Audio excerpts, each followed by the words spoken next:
Ia o te hofolofa ma whaatalo whaatu I lau mai moanga ma wha sau sau kare nei fo I vaenga o lea fiafi I na ua whamiru te wate ai nei tu la. E lima I le taimia mantou I ni usila po au te ronei I lea fiafi le nei o le stofi.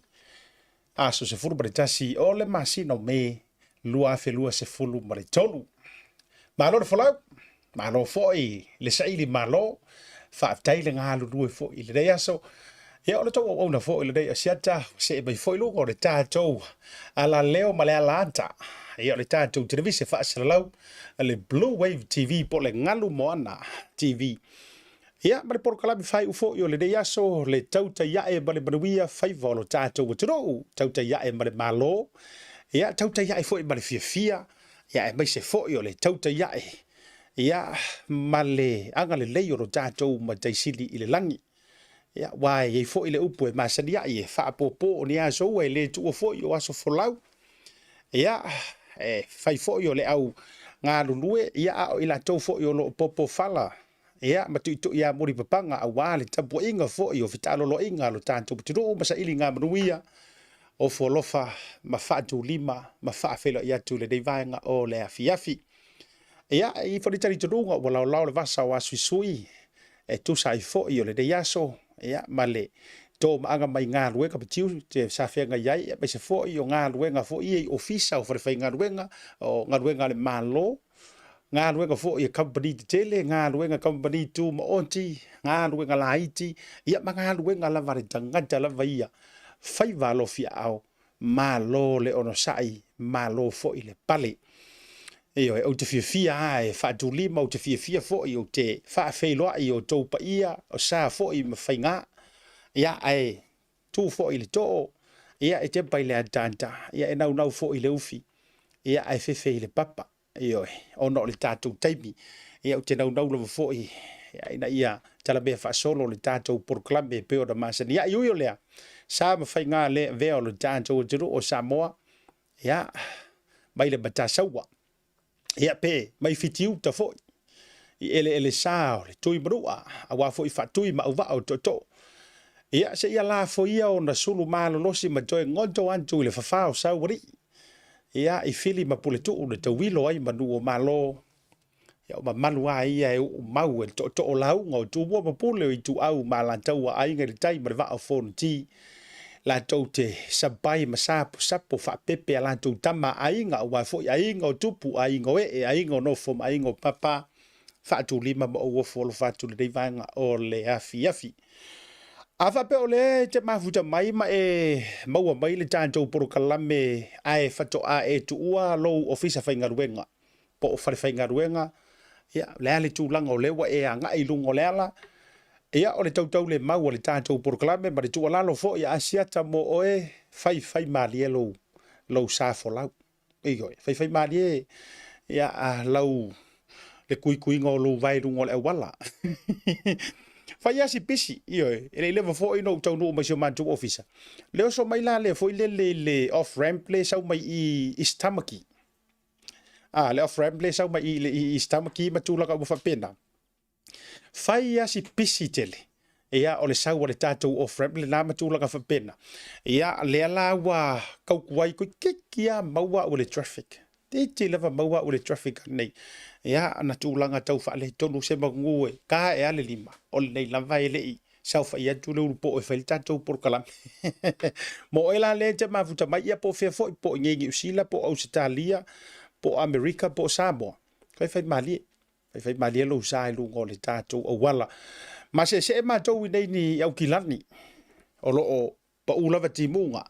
Ioe, va solo lava o lo o malingi timunga le jelo taimi. Not the same as yesterday, but o lo o ele o longo le leila wa foi tūlanga o le mātou tau I nei au kilani nei. Ia o le tua lalo le nai tātā longo ma se fau. Feo yo le tala le leo te fia whaatalo whātu. Au whaingaruenga te tofia le tua mo tau whale tua. Fionga I patele mari tu ainga sa. Songa epikopo presteno steiki. Fesoa soangi o le au ka la o misionare. O a o ma tau langinga.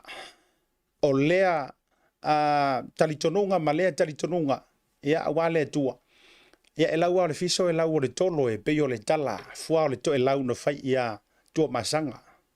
Eyo ina ua ke iange wo sunga fala audi iyo ia ngau I fale ifa mai e laua o le fiso lau o le tolo aia lai tasi le maunga yolo po le ale ko inga e ka le sia e te au wai ai tasi ale atua tatou te tāpua I umai ai fatalo fala mau folo fatu ia te oe feo yo le tala le lei ia mai se fo o nei fa fe ngai ngau malo lo manu malo ale pale malo le on sa fa solo pel tatou fa malo ma tatou fa talo fo te fifie fa malo ma fa talo fa ia te oto o wo ma pa anga ma mai ale tatou o nanga le Bluwave TV por tatou o nanga le ngalu mona ia e malia ia se fa ia kwala ukala le wala ngale wo o ka ke fo ia le kele o isi mau ngalu mona ia wa fi wa mangu wa Samoa a jalo fatu ia ile matua o fale to masanga fatata mati le lua ma le tausi a te sisi ia po lo so fo tu sa mau ma lo ar so fo fola o fele i ka o sini wa le mege wo ka le lopo o le me e te fatalo fatu sini po le me wa o America ia po Samoa fo uyo le o fe lava le tafor ke lo pele ki ia o foro fatu mo fatalo fatu ia te lo so fa solo pele tatou fatalo fa fo le fionga le li fai pule o le ministala ngo lango fo o nga luenga te tele te tonu o Samoa io a o le mingiska o a o le fai pule au le leila va fo le la vai o le tofa ia ni wava eti malolo atalo fa mo folo fatu le vai nga mi se fo io le fretua ia ma le tu malo vai singando numero mo ia o folo fatu ma fa talo fatu e nga te leo o tolu ngore proclame se uso ia savea ma le fretua ia Market da julanga io le ma futa mai mangele ma le do falo fa tai ma futa mai ma lo la fo so fu mu langi o fi ia ma futa ka de vanga le fe se fo songa ma lele ulu nga ono e mafuta mai Tacoma Washington o falo fatu asiata mo o topa ma toma nongi fa pepe pina navy ma lo mafuta mai ile nei vaenga o le afiafi sini lave te vanga po o le fionga il tole foa se ka lo fa se uso io after fo ia mission tato victory freight inai mangele ia o foi de ngalo fa ngale na o danga ele nga to fa mo moli Samoa ia ole a watu Samoa male awina mai Samoa sunga ya kolita Yoane went le mafuta mai lino sulusi manti le pule fa malole ono sa ile leva ngara fiafi ia fetawi nepu pasene mare to foi mafutanga malo ale soifua maruia ile le foi vanga ole fiafi fa dai le mafuta mai tovi le musu fa dai be se foi yo toa e mafuta mai leva ngara fiafi bale ainga fa atalo fatu asiata o folo fatu now e fi avakuala o fa tai mala o folo fale ai ka ko kele yo tu fa madusina tatu sponsors fa malo atu tina o malava o lo ma o mai le proclame le vai ngale viafi o la malo le viafi ngai se kai mi ona su mai lo malo o le tina fo I pol tamaita o to ma fai fa ka ua tina mata maita ile nei vai yaso tai ile fa penga ngai vai yaso e ta ua yaso ma ai wo manan tu foi le nei vai yaso langa wa e sirfia foi o le vai yaso le nei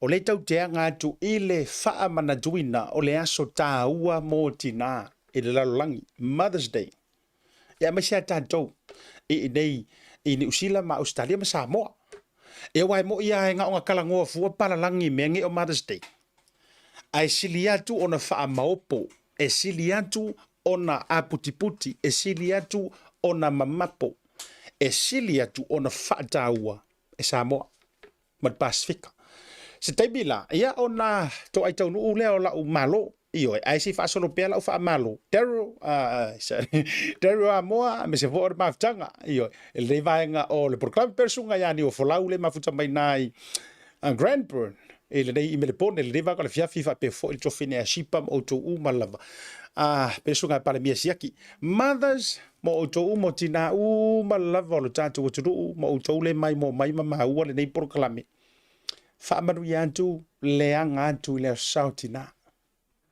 io o fa causa o me alofa o e fai le li inga nga nza me alofa mai o tātou tina mātutua, o tātou tina ia lei koe kua, whaletua o whawhiangainga, whamalo atu, whaletua malolo manu malo, ia whamanu atu le sau tina, o tātou tina mātutua, io e lau au sina, po olo mātutua, mare tua e se upule o le loo matua, e se le upule o le olo matua, ia olo matutua, whamalo aku mwhabangi aku le sau tina, loo matutua, whamanu atu le sau tina, o whaletua o tamari, whabangi aku le sau ki ngā, tausi o tū la whale, whamanu atu le sau o tina, ia sa so mai lole i meo o whaletua whiololo, ia o kausi whiololo, o tina la iti, whamanu atu le sau tina, ia sau e ale wale kau sau ale levo voilele, o tina fou, o tina fou, whamanu atu ia o tau le sau tina, o tina no foto tasi, ia walanga yeiki ngā whapenga, tina fo ilele o lo iei whanau ala no foto tasi, ia whamanu atu ma whamalo atu le porokalame mo utou, ia o tina whaasau niuni,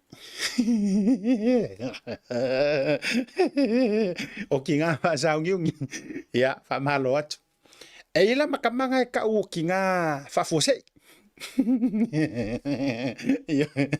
Eke kausira fia mere ta ol tina whafuose. Ia o folo fatu mo fatalo fatu. Talo fatu ile to faso alo por fionga le sa. Andrew, tu wanga mari tau tonga rupile ma nga lu mai. Pule leo le tanto falo lo foi le Tasi Market na I Messi Road. Sorry, Triangle ia I West Auckland. Ia le mafuta bal divanga le fiafi. O folo fam fatalo fatu riva nga le tanto por kalame. Ia maso skinga lava o te fa maru ya tu ma. Fa afte ya tu por kalame divanga le fiafi. Tato wafe mai tato wa sponsors ia ai me se fo na inisho vai ngai umaka ko fa so ai o le manana ia yo na ya update. Ka ko fa so ai fo se taimi. Ai o te fia fa afte ya le o nanga le tato Tasi Market e tu sai fo yo le lango sua ma lo so le major sponsor le ale tato o nanga le Bluwave TV. After sunga fa fengai ka me se fo yo ila to malava o pulenga le tato pa Tasi Market. Mai fa lo ese fa afte bo le lango sua. Samoa Tourism Authority, ia fa aftai le tau lango sua, me se fo yo la unanga, ia faiai ona fa au pe le tau tua, ale tanto Bluwave TV, me se fo yo le proclame le tau te ia ile fiafi ma le fiafi. Maota Samoa Service Stations in Vaitele, ia fa aftai fo la unanga, me se fo le Pacific 40, ia ma le unanga le ta lofa voucher, mori le fa malo, ma le fa aftai tele tu sai fo yo le tau tua, ia I le tanto fo ia proclame. La tatotu malolonga a foi mai fa felo ai le sitina lunga ba e lua o kinga e lunga I e malo fa felo ai la o kinga mo o tina mo moala ia ole tau sala le tanto Blue TV to fina ya pea se siaki mo kuka wai tasi lea mata fa yo ya le tina wa fake akinga ir kala le la ofego tasi le o mata fa yo ina ia le leila kuka le la tato fa felo ai la u por ai le malo fa lo nge momo o le tina ya pe por le to fine ya pe la sau se vai pala se kuka mai alo tato fa salo fa pisisi dai foi mai se akil ka kuka fa Samoa o le o tau mai fa lo lo le Tasi Market ni usila nei tanto o lo me tau lima ese mai Samoa e pe yo fue ma to la uma tuinga matano panuava ula fala ula nifo titi furumua fa pe manifo oti maleano no ayo nisio me tau lima ese te fili mai ba fo ya tanto tau ma fa ese mai Samoa e pe oia ula ma fe fa pe talo ulu ma fa ise tau o fitel pala una le numero lo o ilunga monisio fa matalanga le Tasi Market le tali o lona. Now that is beautiful. You think that's beautiful? Look at this. Nah. Waves without crowds. This is beautiful. No, this is beautiful.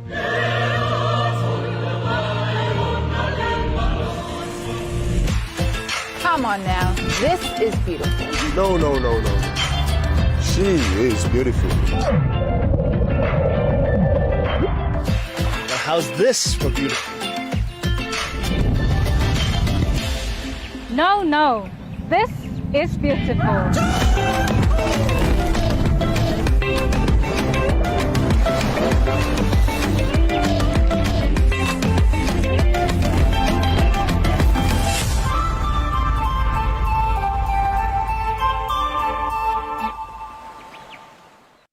Taibara wati lea ua luas furu biru tau te dei jula lima ile tau tua wha walau Bluwave TV. Ia pei on au whai atu o au malo le asole nei o nai au tina. Eyo. O le tātou tina mua la le ua saurungo le tā por kalame. Ia o ki ngā mahasang e sa o karat ko inga mākou mai o le kenge whalea. Ia o le tausala po le tōwhine ia pea semo e nei vaenga la viavi. Ma le tōwhine la tōwhine nei ia e tofo ai se kuka manongi sa kuka ina pe ngao sia. Ia e le tina au le lei po le tausala ia pea. Ai tau tere iola i le kuka. Ia, whamaku ia kua li ile sauni atu le Mother's Day ali ai whaafitai fo. Ia mai lo waso. Ia, whaatalo whatu, ia asiata ma lole soifua, ia, o te ofolo whatu i le tato au mai mofo i le nei tu la o le afi. Ia, o lea o manuia whawhetai asiata, you know, wa o lea la vā, fo i le nge aso, lo ki ngā inga fo i saveu le ulo, a wā i le ta paifala lea o ready for le nei aso. Whawhetai. Leo tau sila mai. Whakoa uwa ai ngi paifala. O le matua au le lei. Tino le lei. Toe manongi sa sala le. Ia lang koke le o mawhai ono tau wha ioi. A o le makua. Tino mai. Me e tau o pai masinga. O le kaungane sa mo paifala. Ai mo pai masinga. Mo moon pai. O le taunga ngā mafuanga pēa le na tau pai masinga. Wai ai vai ngere masinga ai oso ai. Whaalava whapea. Pēa whapea lai awhare masinga. Anyway. Ia. Se whai ngai whamakalanga ia lo tinga ingai sa veu ai whai isi o tinane. Sao lea siata ke lo. Wa ngalo ia ule whainga a pai alo tina aso la. Keimi ano o lai titi a siata. Te manatua se o tina e ala le po atoa e whai, o langa luenga le pe a e mesea ke mia o aso tina, aso tama, e o le kerisi masi. You know, e masangi ke mi ngā o le kalavo. Mam, pēr, sao e se veo le ulo, se le ke mi ngā. I think I was about se furu lima o kausanga. Ma, losi le se veo. O ka o anga nge le ai, o ki a ko le mea. Se, I swear, I think it was about 10 minutes pe koe kiki awhai kula. Sa veo whare le, ka vai. Oke, ngia e loma kua. Whai aku ia, oi a e alunge e whai lo show. Ka le masawa lo. Ai koe le lo. It's e whainga ka. E whainga ka. Kelea. Mea ngā leo o kikilo i kau al kako pai le masanginga wha akau i whafo. Le ai ka kaunga wha se fulka la le pai. E le whaingofi. E le whaingofi. Ia, man, nei a tele. O le mea silia, le o tau whafoka mai. Ia, e le whaingofi. E le whaingofi, e whaingofi paipe, e le whaingofi, le o langa whakinga.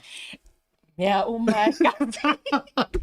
E le whaingofi, o le whaingofi. Se o tango lai, si sila mai, si iwa, o le mana ia. Te la, ka ngore whamakala me o ingredients, ia, o le ale, le whainga o le pai, wa le lei, o isi tā video le tau whainga o le pai, le lei ale, whauna e so ka ngora se i kufu, se i whai, pe mongi la le, ioi, ai wa sisira mai, ka o karamana ia. Ia, mua asiata, o le afoi, o le mua ngā whaile le custard, mua e boil le vai. E umaloa e kueila e whaile sa veu la le custard. Kuele le custard sa veu. Ka se sa veu e sa veu. Pakua kueila ia le ulo a. O le ulo lea. I'm telling you asiata. Ale whaikeke e mu umalo ni ma. O lai sa veu i wale ulo. Ai pe loa. Pe mange pe whaingo fie pe e se video ia. E show aku. Because o le whainga kāia, se fulu lima mingu ke o lai kau sa. Ake loa, kala moi asiata, le trusting e lo makua mai vai. Kango e sa mai I le ingredients ya. Ai ko mai au ya e sa veu. E umai fai mu le custard lo le kuai lo le sa veu. So, you know, mom took over at the beginning. Oh, sa veu. But it's not easy. It's, I swear, a good 15 to 20 minutes. Sa veu we fule si ulo sa veu. Tu so lewa e tofo nei ai o le olanga la ia wa e tu atu o mo le whainga o ngai kuka wa e le ise kuka fo le pea e te ala tua fo inga o ngā tongi atua to e tongi mai wa vela fatu ai fo o le tele au nei kuka uma pe o tofo mana by the way o le manga ia o tofo pai o ka se manga ia o tofo pai ai o tu atu o nei me uma o le soifuanga kuka e le se soifuanga e fa ngofiena ia now pai sau tala ia me se foi o tulang o fem fai ona mau e tanga tale pai lea po ia se fa lo po fa kau fo i o le pai ia ma vai nga wa fo ia le ta fa lo le vanga le asiata o tato ingredients lava le e maua I le Tasi Market ai paule le mau o le apafala so le apafala le se le falolo le nga fa wai but o fala wa maka o suka me le e maua I le Tasi Market but asiata ke o le simele lo bo fia a wa le kuka le segments le o ana poa asiata first time o lewa lakwe ia lo finge my daughter lo se o kama makua lea wa laku wa very curious my mom what are you and Nana doing le fai kuka aka e Trinity for me e ke lo kuka ma I said ai ke lo kuka e famelankala no lewa kau fai o aku uma e se o pangau fai whakasi mako me mom and it was such a joy especially now o lewa you know Mother's Day is just around, and that's the true meaning I le kako le segments le. It's you know, whawhanu fo ia dinata la vovoi, ia le true meaning of being a mother and teaching our children now while they're young. So that was probably my highlight on the board. But all of our ingredients e maua I le Tasi Market. Ia e mo fo ia tato ula fala tina. Mo le aso tina, o le ua taunu umai I le tatou o loa mai Samoa. I know that Asiata has mentioned, but there is a Mother's Day special and a promotion there for you spend some money I le tatou Tasi Market. O nā alwe ia lo ingoa I le draw I po le sei foi e sei la le astoa nai o leo le suatu ia asiata e whai le sei live at Tasi Market Messi so awhape e spend le kupe e whaelo whaatau e te alu I le sei Tasi Market Messi Glen Innes I awhape Papakura and you will go into the draw to win a small hamper. There's a hamper there, everything bag, say there's some food products o lo uma mai Samoa. Malo whaatai. Mana ia te le sona le na e whaaso mai le tūlanga I nei o walo. Siau tōra whaatai. O le mana ia fo I o le songa whaapepea. Tu so le la e tango e toe whaile mea sa misi mai e oe le taimi fo I o fiusi ro makua e kau o mai o iaso e talavou. Sau se ia o kur whainga o mele a lai ki kami solo. Le ala ua maua wha le ia o e taimi ni wa ale mana ia lau na ia wanoa ia whao ngā loa whailo le whanau. Sau o le mele le sau whiala le wha ia so i le whainga. O te manao ia te oe. E te sau sia o pele ke wa aile le whainga. But that's so good. Mana ia foi. Mau foi ia feedbacks mai niso tangata sa whaasoa I le taha I segments. E whaakaka la fonga wa iris ka lai aka mai. E ata mai fua ai le ro faile pai e le ro faile fai ai elengi fai ai fe ai pi wa nga fo ila la fa matala ia la fo fa tupu manatu mo ila tau to tele la tau ie le fa mai ma sunga ya malili la fo mai se pai I Tacoma Washington ia e mai le vao nga saveu wa so mai de pai saveu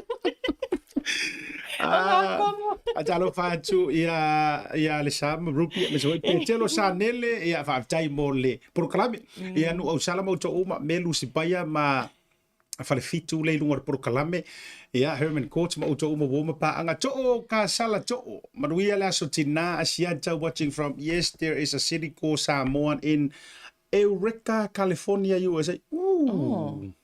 Manaya jele. Ia okay.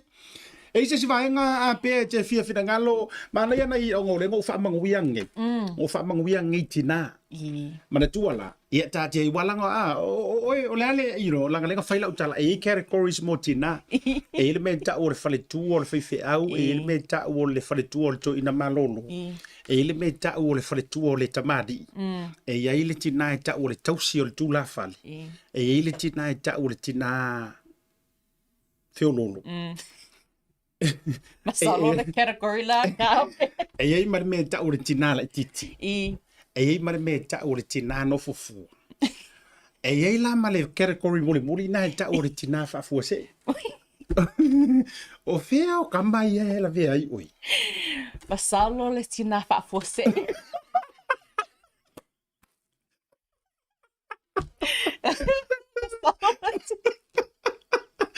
Ia le ina o le ala I lo le ia le sia o vai. Ai ma vai langa kan wa fa matal walanga le ala wa esa ngo I lo ngot prokalame. E ma fa nga kan wa ka fa makala kala mai ke o le mele wa no fa pe o ese kinga la titi. O fa pe o skinga la giti. Le o le kinga. Le ale voi no fa pe voi le o stina I wa ai si va nga o kinga fa ka. Ale la wa e fa mai o kinga fa fose. O la me ka o kinga fa fose. It wasn't planned. Ia me ka a Britannia. Usale Unplanned mother.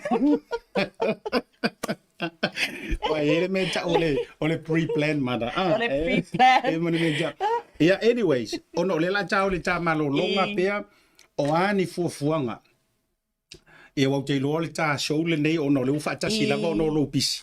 Ia wangi o fuafuanga o faingi me alofa tamaiti ia ole fo se me alofa o yo an fuafuanga po wa an veio la tule unplanned mama ia le asiata ia o le a mata on ready ia le ofesos o le o te fesos ani atu I le tina I le teunga fale sa fo I taeau ia some of you may know o all for le tina ke fale. So we are doing mums ke unga fale sa tomorrow a match for ingo le fe ia le lotu tina I le tamaki PIPC ia o te alofa fo iso tina because o le koe loko le tamaki PIC ai o lea fo e tama fai e fisoswani ia mam a wai ia le whaamata ngō fia fo I you know Mother's Day, the Sunday. O lea foi ia le tato event. Well, not an event. O le anniversary foi a le Tasi Cafe I le One Tree Hill. 4 years since it's opened. That's happening this Sunday. Whaape o leite I pe umalole aso sa, o le lotu le aso sa tina. Ia so atu I le tato cafe le One Tree Hill. E maua foi ai lo free cupcake. Free cupcake for our mothers or anyone that comes through because it's all a celebration of Mother's Day, all a celebration for le tato 4-year anniversary since the cafe has opened at One Tree Hill. But asiata, there's no big plans. I think the only thing or te look forward I think every mother will agree on Mother's Day. They don't want to be a mother. They want to be free of children and stay home alone by themselves. So that's a hint. E manga ia fo isi o mana o ngai ia ui o lea whamari a tula sauti na ave fo le rei taimi rungo ni tā poru kalame o nau e pisi nisi fo I o au ngā ruenga ma wala aulia ia ono na li tasi ari taimi tā te wheilo ia I le tā poru kalame o le kuka ia whaia fo ile neia wanoa o te whapea tuai whamanuia lava lo waso sā ioi aso sa mo fito I tonu mo whamanuia fo I show tina show tua aolo o mafuta mai ma se fo o aunties matulanga umala whamanuia tula sa tina ia e reisi si mele ufa fonga merka ma o le manga onga o pea o le kuunga o yel fari o ese uma utou leise kuka leise ai tu e whaanga pongi re so anto. Yes, Yeah. asiata. Momori au lo whanga. I do, Mum, o te, you know, e leini upu e whamatala i lo walo whai ate oe. Thank you for whetai lava.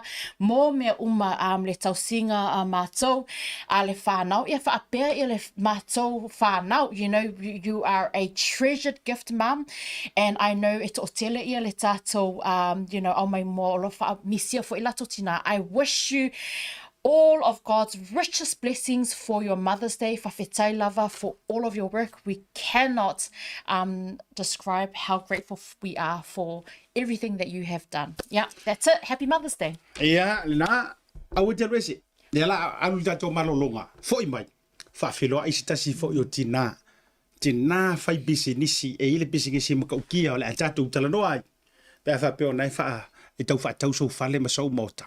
Whawhiloa ia le fletua po o le tina, ia Emele Palamo i lungo le tātou polokalame. Pea atoi fo i mai malolonga.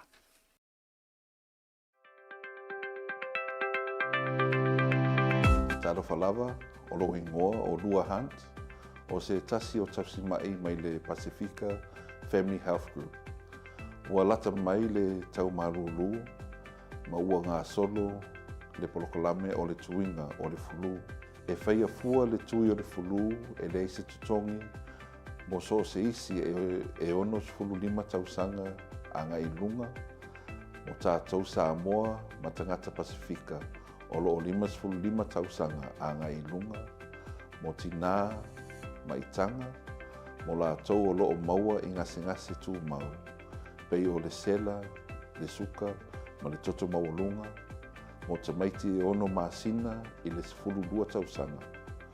Ma la tau o lo o maua i ngase o le mawhau. Su mai a fio mai e whaatau nu wai lau tui o le fulu, ni sela po le tui o le COVID.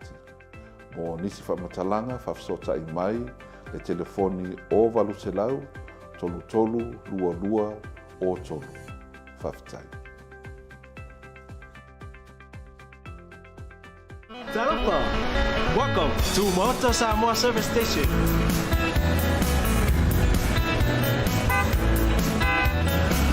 Talofa! Talofa! Talofa! Talofa! Talofa! Talofa! Talofa! Talofa!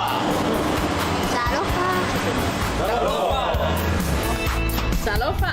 Ua iai foi au nanga i lunga Pacific 40 ma le maua app. Mo nei tatou a inga, o lo alala i atu lo mau.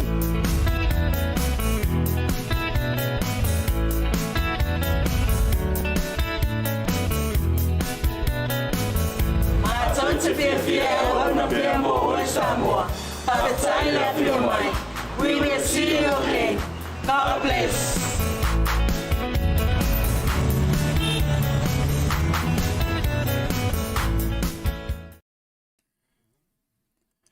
Taimole wanti le ua tolu se fulu ma le fitu minuta o te ele tu la lima e le tautua whaau wa lau ngalu moana TV ma le porokalami fo i o le reia fiafi o le Tautai ai.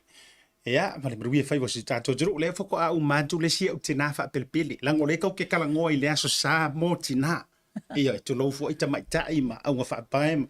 O ma kulala o ki ngā kuka. Ia le tausala ia pia.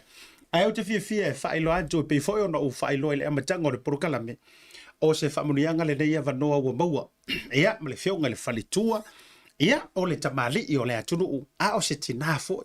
Ia lo fo i ma whanau pe se fo i. Ia, o le tautua te tono le tātu putiru. Ia, le whalitua ia Emele Palamo. Ia, a tātu talanoa i le whalitua ia Emele Palamo tātu te talanoa i tūlanga o le whaapolo kalameina o lau finance ma tūlanga tau se leni. Nea, o le vaenga o le ama talanoa ai ma wha talanoa. I lungo le tātou puro klabe le David Vaenga le fiafi. O ia foi o se mortgage advisor. Po o se tangata e fau tuaina oe e le tūlanga tau mō kesi mō le tutongina pe whaatuwina o sou whalemotu. E te tonu o Aotearoa nei. O te fiafia o wholofa ma whawhelo ai. Ia i lau whionga le whalitua e mele. Whaftai. Ia. Whatalofa atu i whaftai lava i lau sunga asiata. Ia. Whaatalo whaat fo i le malu o tatou watunu Samoa o whaafongafonga mai. Ia o mamalu Samoa le ale o iai nei te ua sala se tala. Ia whaitio maises ia e whaatalo whal nea fiafi. Malo lava vi ia la kare leo le tua o mawhaio na maua le nei a vanoa tā ua. Ai ki loa Emele. Ia ma umala u whai porukalani. Ka ki karakalangoa mai tā orita ua ia wa fuli whaafonga mea le tunu. O lo fia fianga. Ina ua maua le fiso o ta inga. O le whaata uanga o le neiva yasu. Mo le aso sao tina. Ia mo fia fia la. Ua maua mai a umalo o ta mai taipo o tina fo i vāturu whaafonga le tunu. Ia o ni ta mai taipo ni tina sa ili malo. Whai pisingisi. Ia ole a ta ua fo ili whaasoa ili neia fiafi. Ia e whaatupu manatu mo tātou uma e beso ainga. Ia ili nei ma fiafia o mafuta mai. O leo te vai atu. Tu langa fo i o lau tau tua. Siria ele todos furu tau sanga. Ai se ofisire mua la vai te tau na motu le pawa si la fia. E fia i loa mai ele au whaafonga. Ia, po se fea, po se kenge upolu, po se kenge sava. Kenge sava. Ioi. Ia, ai vatu leva noa na ona wha ai loa fo i o le tu langa o fio anga. Mare wha seno manga. Ia ona wha anga solo lo le ta wha tala noa. Ia, whaftai si ata mo le fasili ia o na i o mātua e mai o me savai. Ia o teino o tein savai. Ai e toa iwa le pānau a ta mama si o tina. Ia na o mai ai upolu a wafo i le suenga o se manuia. A o na o mātou to tolu mātutua. Ia lawa na nofo iale i upolu ia o le mela tau ian whanau i savai. Ia ai le ia me o la mai savai. Ia e le tiofa mai o le motu tele o le motu e whai mea mawhai. Iyo. Sa vai la e fia fio anga a whamormola Emele. O si o te mai mai ngau tāwai. A o si o tinae mai whonga poa. Ia o ke ngeki o le whaasalele. Ia o te reti fo i sāle buri anga. Iyo e. Ia e le la fo i tūlangi a wā. Ia tia le whautanga ia tia. Ia me se fo i o le fio la ulu no fuvaleane. Ia tausi pui e sāle buri anga. Iyo e. Wā fo i lo la tu olua. Ia tua to ma toro va. Ia a fai ka ke o mai fo i a fai fo ka ke o mai i sa fo tu la fai. Ia tasi le nei pule fa vai le usonga wa fo i pule ono sa la fai. Ia ile fio anga la le le o fo nga poa. Asa. E uma lo fo nga poa e kuloa konga fiki oi kosi. E le la kala kal fal mai a spale tonu ia nga le la kwalunga la enga kal fal mai. Ia la tu rungo le enga e mi miro no i tonu ia ile fal mai i tu sivi. Ia te no le fa sale le anga ma tu fo ia le fio le lua ia ma to li monalo la toa ma sala le toa malo le mali toa.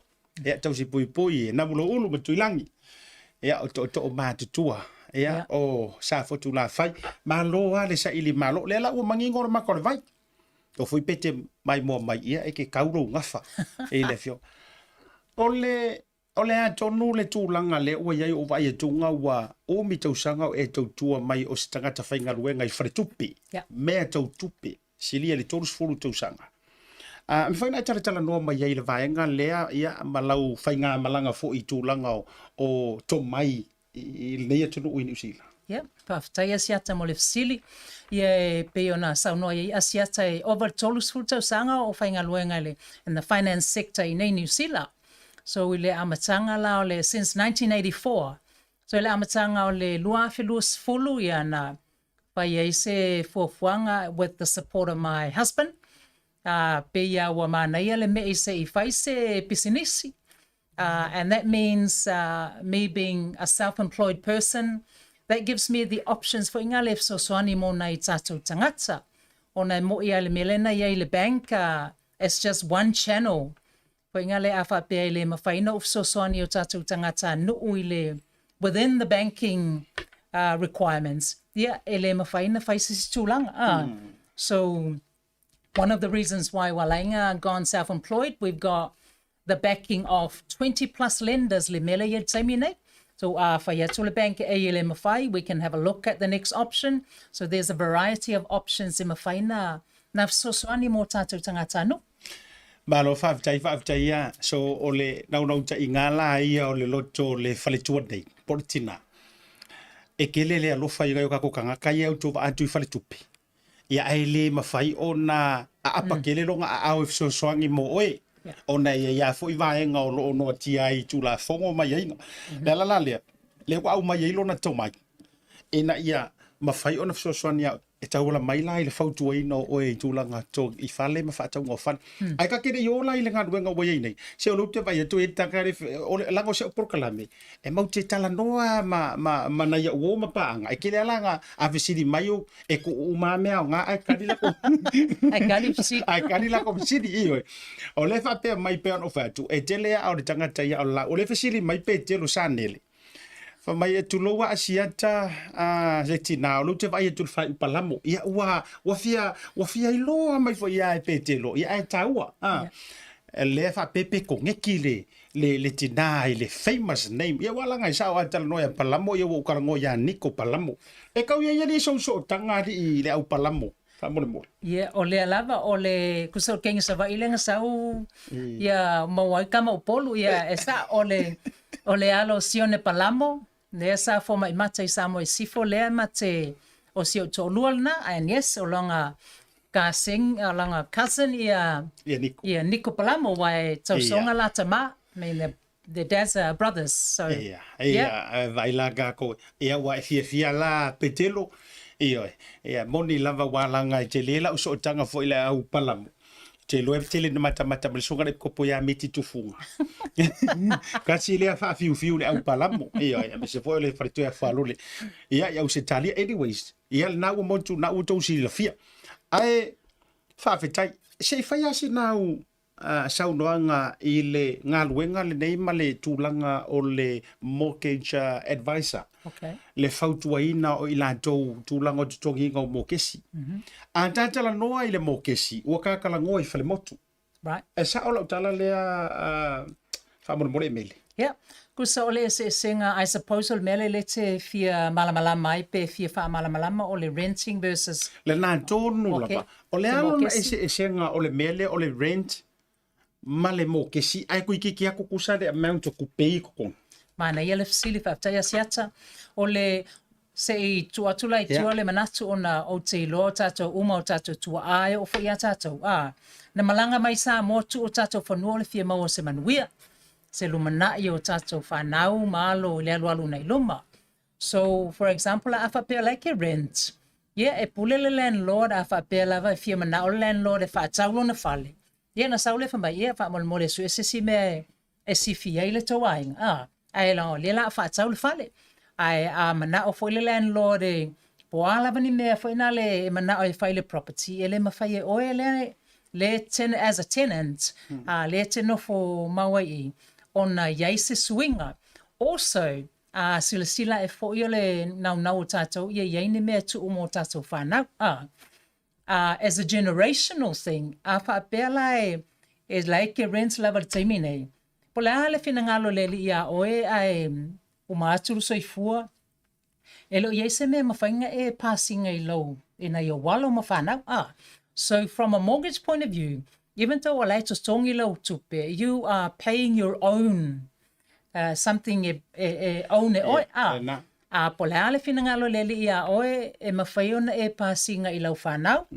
o afa pe fo wa te lo tato matua le wo ulo taimi nei wo fia mana o te fo I Samoa eli tai ai afa pela lai renta o is until this point ele ai se me mafaiona e selling other than a car pa afa pe yelo fale e mafainga e kango ku le makiki nga sale o le tupe toi mai ai e mafaina e alu e pa tawa so for no Samoa so it's almost like it's why I rent for it's you're paying somebody else's retirement plan. Ole tutongi o ele landlord for his own plans, his own retirement plan.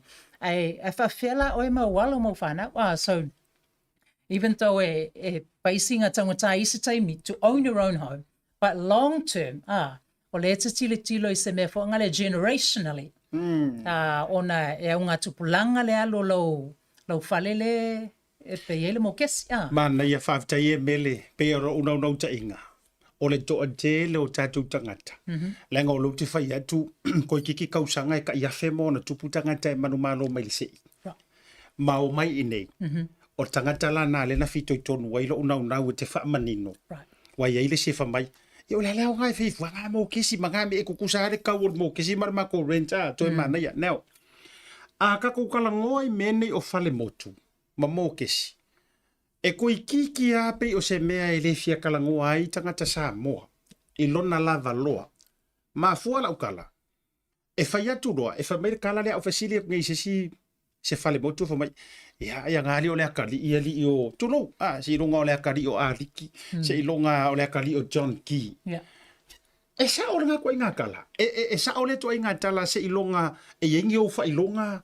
Se ilonga e ke aka mai le leila o ngā ruenga ma mea fa pena fa to a e kaula vea i le level lea o le ono fai o se fale motu. Ia whaftai mana ia tele sili. Ele eisa sa o ia i le tulang. Ona o lo wa utali tanunga le iai. E tutu sa malava, when we're born with the same capability.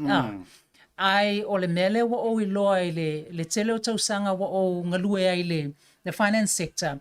Ona i o tātou tangata, ele o lava le malama o tu iai. So I think tātou sila e fo i le tuspaia. Knowledge and understanding is so critical. O te loa wala na limiti me mawhaina whai o tātou tangata. Ele o lava le wha malama ina. There's a shift of mindset and a shift of understanding. E mawhai ai ona tiloma sirisila iai. If you're not there, what's the time frame? Mali. Why mawhai na tātou tila iai, I'm not there yet. But e mawhai malawa tātou na whaatau. The fale is it just means that maybe ele o taimi nei. Leanga ilunga. So mo le tale lo sili e mawhai malawa tātou. E leila se me foi le whapea mai nganga e saua a whapea whatetei ngala ua vera ngana tu sau. Langa ruke whenga ruenga le warehouse. Langa leo te whenga ruenga leipa. Tu sapo like full time me uma. Ai pe wa already palasi la lo ma fau. Mai whapea I foi lo loko. E le la vea u le au vaenga I e whaatau whali. Longo winga ser ngā tala. E matua se ale nā tala ona o le mea fo I le wa uloa I le vai taune nei pe e ta uloa tātou Samoa o Pacific Islanders. Pa pe hui e renta si vaenga. O le au renters nga. O le au rent lava. It's a mindset. O le mea leo te fia whautua I nai o e whaafongafonga mai le nei a fiafi. It's a shift of mindset. E tui fo ia tātou. A mawhai e isi tangata anu una whaatau. Ai se ale mawhai e tangata Samoa. E tutusa malawa tātou whether ala e afoi o le wa levanga e ngengi usila pelea. You can start somewhere. So awane e ele manatu lea ia tātou ia o ka kou lava lava ka kou le rent. No. I guess o lesi mena o fia ele mele o iai. O leo te tau mawhai lava ia whaamala malama atiri tātou tangata. E sui le mawhau whapena. E mawhai ana sui le mawhau. We can all own our own properties. Okay, whaafteitele e mele. O lesi vai te fia vesili e tuai. A usau ina wo usau nei o whaalongolongo I talaanga nei nisi o tua a matutua o te iloa mai through family, friendship, ma me whapena, malatu story. Sole, o asoia, I'm talking about 30, 40 years ago, or even more than that. O lai ngofur ka ngakali le wharemotu. Ai karangoa mai langa ngaluenga. O le matua ngaluenga, tu loa, pese ngaluenga, fo ile leki lingi. Pe o leipa, work yaso na. Ala o ngofur wharemotu. Ai pe wa ese lea mentality wa ia ile nei vai tau. Pe ia ele lo ia, pe ia ele fo, mai pe ia ele wale. Where did we change there? O fele ngas kau sui mai ele mele po where did we go wrong? Se lewing ola te tala wa ese ai pe wa upside down le fai kon me voile le va Emele. Yeah, mana e sili. I guess o le si mele vai taimi nei o mana na o tele tātou ia vave maua mai le tele o mau mea. Ua pe o mai loi nei ua whaingo fiena maua le ai tālafu le mea, ua whaingo fienga maua le mea. So wa easily whaingo fia ia tātou na tōsina. O le si whai mea le o loi I tātou tangata. Pia tau le lawal on sa. Pia a tilo loi se time frame. Whanga le whai singa o mea maua mai ele mea lea. Ia ku ia ngā mea. So pe la o le mea le na o tiritila ia wa tele le wa wa vave tele na give up tato. Ai le o mele le umalawa, ele maua ngofie. It takes time. So I think o vave tele le mana o tato we fa flash kile ia me uma ia. Ta vale o me fa pena. Ai le o yeise it's a long-term view. And I think it needs to be a little bit more generational.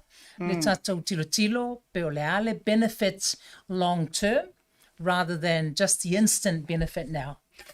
Ma lo fa vitai. O le isi vai ngo te fia fisilia tuai. O le lau wakua scenario lea. Fa mole Emele. Ngai kango le te tau fautua mai. Wa o scenario le lau watua la happen. Il tato wa ina ia tato ai. O le ua mai malo uto o lua. Ma kou malo mai se. A te tainga. Maua manga luenga full-timers.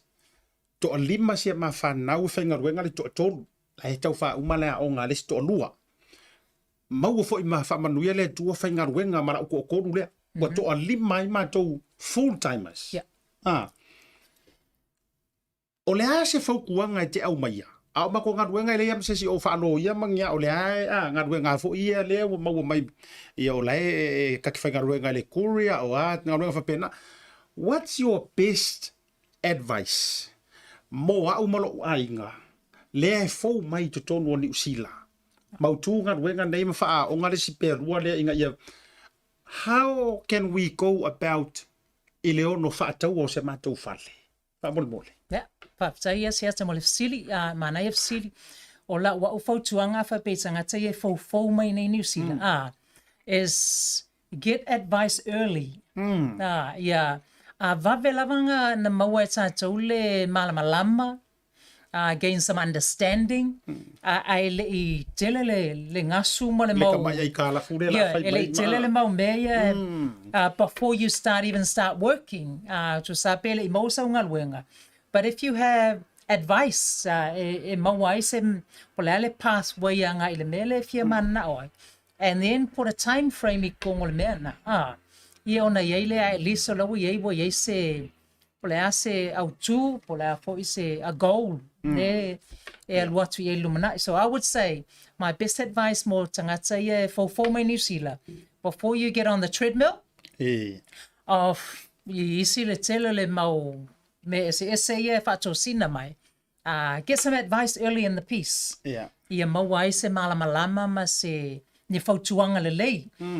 O isi mea ia, alo wa ai tangata lai whaila to whale lai, they're doing well. Go ask them. Pe whawhena ngā foi. Whawhena o na too long. What can I learn from you? O le si mea mana ia na ia e mwhaina tātou mō mani so ni mese isi vāenga na whai. Pe o men se ingo kuasa o New Zealand. So, a fia malamalama ia e mwhaina o vili mai patata noa polangi o mese na whai o ai lea tūlanga le whaatau le whale. So learn from somebody else's mistakes. Mana ia lono winga la o le ano whale o le fautuanga a Emele. Sa ili le fautuanga le lei. Ta sila le tanga taite e uma vatu le contact ale whaletua ia Emele. She is one of the best ete ioi. Remember o io le mortgage advisor. Ka makongu ala lea. E nate fautua ina oe I tūlanga I le vaenga lea. E ka kaunke le sa ka kupe fisitu sawa. Do I have to have 100,000 or more money for ngali lau account in order e ka kauinga maua se fali? Ia vaenga ese de so le taimi nei through the government scheme le fai. The kainga ora e mawhaina tiritilo pe 5% le deposit. But e mantua fo e isi tā vaenga o le criteria tauna sila yai. So that's why it's important for inga le e whatala no. Where are you at? So a 5% deposit? Yeah, if I fo singa mo longa interest rate le vaenga na ona o la yai le risk to the bank. So there's other components o le criteria tauna silfia. And also yai si vaenga maybe o lau malo le si o lo anti le loto ke ua mana o gift up ia o ese e wha mea alofa atu se si para o go deposit. So the banks will allow a gift. Pe awha pe la yes se alofa atu, wha pe alofa atu. Or there are other ways for ngai nge upo ye se mum and dad vai tau nei. O tele anai mātua o mana af so soani lato wat. Wa isi tato to awa leva nei, so they ei lato fale wa motu. Maybe there's elo ye se mo kesi. Or pela I titi vo yala mo kesi. So in some ways we can have a look is me vo ingale pe guarantee la ko a portion. So there are ways around. E mawhaina whaatala noa po fele, what's the best avenue? So there are options available. As whaatala noa ese umatulanga o tato ainga. So Malo whaatai. Ai ka kere iwa kui isi vaenga o te fia whaafisiri wai e isi au tama I fesiri te rei lope te whina ngalo e whai eisa utari. O le ile scheme foi lea o le Kiwi Saver. E ia le vaenga pe ia e o vaenga ngā rengo usai nai. Kama foi le e whakarikari ke roa whaka o kilo ranga pe a kalala ka Kiwi Saver. O le hasinga kama I process. O te ilo le atoa le a so tai mai ante o e mo le whanau te renga. O le hasi kua inga and can that happen? And whainga whasoswangi me for Kiwi Saver. O le Kiwi Saver o le criteria le i teimi nei, a wha pe so long as wa tolu tausanga po lunga atu foi. Talu ona e contribute to le Kiwi Saver. E mawhainga e eligible le whaongalo Kiwi Saver as part of your deposit for your home loan. So long as you've been there for more than 3 years, mawhaina whaongalo Kiwi Saver. And also as part of that, e mawhaiwhainga e apalai for what they call a home grant, which is part of the Kaingaora home loans. So that can also help e whaonga le Kiwi Saver towards your deposit. Malo whaatai ia, le ala utari le sina fisili mo oele na e fisili mai tūlanga o le Kiwi Saver. Kasi le ngā wanoa ma tūlanga whapena. E onoa a fia oelea ua makua leanga lo wingoa. E tau whaatula o fisili lea. E lea se singa sau fui ako akoa. E kei mingo ka sau o tau so vale O tau so vale foi, fai mai lea mea. Peila le whato a mautu ngā luenga ma maua ta. Tupe fo ilele mo te tonginga. Ai ua makua parpala le ngoa lan tau. E mwhai akau wale mai se vaenga e ono maua i se wha moenga mo mantou na mato inga tangata whapena e ono whaatau i se whale. Mana ia tele fasili. E ai, o le mea le leilale nai, le mea lewa iai nei le, as a mortgage broker, I've got access to 20 plus lenders, e le nao banks. So if I pay le mawhai mai le bank, then I'll battle for you with the second tier lenders. O lona whaina lau le mea le na, if I pay le anga records, e mo lunga foi le interest rate, So, o le paulale mea le na, o le a whaina, yes, but o le o le mele mātou te tau mwhai ei. It may be only for 2 years or 3 years. At least o lawa I te tonu o low lava whale. And then once you keep a good record within ile space of time lea, nga koe re-evaluate lea, and koe au mai ka le bank. So there are options available. Mana ia, nau whaafua bai o tau, le au te tago e wha leo inisi o wha fisili ma ilantou. Ia, e ili fisili le wai kele whai mo u tā pāru ma le tā screen le te sisile toa. E ili tangata le fisili mai fo le interest. Ia, o telo ilo pole le tūlanga le nga ia le vaenga. Au te iloa, o some of these questions wa peo le ilo wha fisili o no le mātaimi. E uma avantu luma contacta ale fionga le tumaita ia pule fo ia Emele. E ke vala au mai ai pie mana ia le lua sau fa ile lei. Ia ona vitali ia ile ona I fa fisiri. E isi vaenga fo ile le I te ua misi atu ja o te fia fea le tūlanga o le onanga ma le mo mianga ma le fautuanga mo ila tō e whatau ino se fale. O lesi tūlanga mana ia le mele iai, it doesn't cost you anything. O le how I work with the mortgage brokers in the mortgage broking industry. If whai o mai mātou paperwork, we negotiate with the lenders. Ai whato atotongi a mātou le lender, pe mawalo whare. So o le process atoa lava, it could be 6 months, it could be a year. E ngā lua ai mātou, depending I le poleale situation o le ainga le iai. So it doesn't cost you anything. We'll work with you through the process. ai whatu atutongia o le bank or the lender, whichever lender we choose. Pe a ua maualo fale wa e tuirunga o a ao ma whaafsai ua maualo Maota, pa ua uma foingi renovations o lo fale or anything like that. So it doesn't cost you anything. The lenders will pay me. Just to clarify, o le paua le taimi o le a costai o e pe a whapea is a big development wa o le commercial side of things. Wa amakanga, we are looking at development funds, which is a much bigger scale. But i le taimi le nei mo fale ainga, residential, yeah, the lender will pay me. So e le aise le me pole natulanga. Ma lo fa tai lo ni sila fa fonga mai wa lam fai ule ta fa tala noanga. O le no vai tu ngai tu langa o le background o la unga luenga wa levanga enga lue West Auckland. Ia ai mai se fo i South Auckland. Ke lo ngai ngiso ka ke fa fonga mai. E tau fia manino po fia ngai nei no foanga fo ie o a fo no foanga o lo tau fo lo tau ia o le a fo ia le vaenga pi tau sefe mai lo longa ma vaenga fa pena ia o tele lo ye ai fa ai lo pe a fa pe o le ka fili e fa tau so ta fale o a vaenga mua e ka unga kilo ai e ta te ono e ono mai e sa fo tuanga mo a o le nei tanga ta fo o le asa une fa tau le fale mana ile taimi le nei o le mana o le fa tau o fale fo because e mawhaiona e whaatau le whale lea off plans. So that means e lea wa comply under the current legislation, le healthy homes, insulation, all that type of thing, wai le to el watu to e alwai se stupe. So if possible, whaatau se whale fo. So le si fo I mea tilo I usually recommend my clients if I feel homework to make sure all the area lela alo if you whaatau so fale is going to be somewhere to fia alalai. Te ua la ku o kala au whai pākilai au ka. So I usually would recommend clients whapea se first home buyer. Drive around at different times of the week. Tilo po ai e alalai le pitunu. Pe yaini tangata e whaale lelei.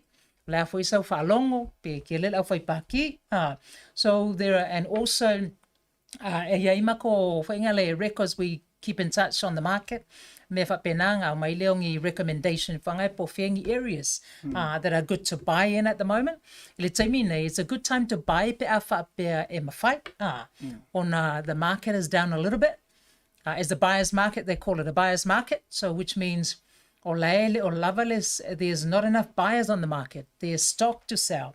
But a little telling tangata or little kilele competition.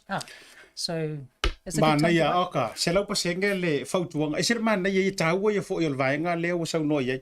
Awai ke umainga fa wa o so no fa tau fale e muliani.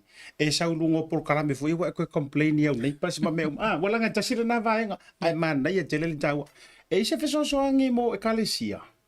E ai se so ni ala o fionga foi auto te pole auto va nga ka me kan kai lo ngumela vai fa mole mai le numero se tala no to auto te pole e uma lava va tu le numero ala fa fisi e ai se so nga mo nga luenga nga e kalesia lauto o nanga foi matulanga fa pe ile tulanga leo le building i fale foi le mafaiona fa tawina matulanga pe fausia vai nga fa pena okay o banks e o mai lo meio et kalesia o le fainga tai o banks so le leila na ona o le ye isi vai nga ye two of the second tier lenders e mafaiona la tilo ye pe foi nga le o le tulanga ona o banks there are churches where whaiana work with the banks but ole mela nai titula i financials o mo a whapeo whafonga mai ni whawhengainga i o financials lava mea tāua tono e kalesia o me whapena o records ale kalesia na mawhaile le bank on titula pe mawhainga is it viable is sustain long term e yeile e mawhaina titula i le tūlanga na Lano winga lao le tali mo o tole fa visite mai. Yes, e mafai. Ia ai ole ato toanga, ole ama fai ona I walanga o te e fai ngofia foi le no tali ai le tu foi le wa aki asisila mai ia ile banks. Like good le records pe yo se kale si o le vanga la ko tiol matulanga fa pene inisio me mo. Ia la mela fa feketa. Ia o kamala fo ile le fo ulungo mai. E tau feolo e kau popole foi le penku e uma e ko fiu e ko. Ia ona ole Tautai. Ole a fa fe ona maua la ufionga. Nela before contact ia ai o sisi vaenga o failo ai ka contact numbers. Ia pole officer poi se vaenga o no maua ia lo o nanga fa mon bol. En pain pap so tai mai au le telefoni le wa titelo tai le olu fitu, valu tolu fitu, valu fa, valu o. Or you can go into my website, ole mana le website, you can have a look. Also have a look at my Google reviews, ole te leo clients, e whaila ko review i ona e silai le pe ile au onanga. It will give you some confidence for pe ile au onanga mo tangata on. Vili mai, whaatala noa lo whinangalo i ana petua i aile po o ngā wheo i aile tātou mtau. Ma lova taitele lava Emele. O le si vaenga o tele i tauina le tāporo kalame o le vo e ila u so tanga ia as a board of trustees ale tātou South Seas Healthcare. Am I right? Yes, absolutely. Yes. A whapea te alala i South Auckland. Shout out for South Seas Healthcare Trusts. I'm part of the board of trustees there. A whapea o fiasu e sau foma ai ia. Anwa e o e vai South Seas.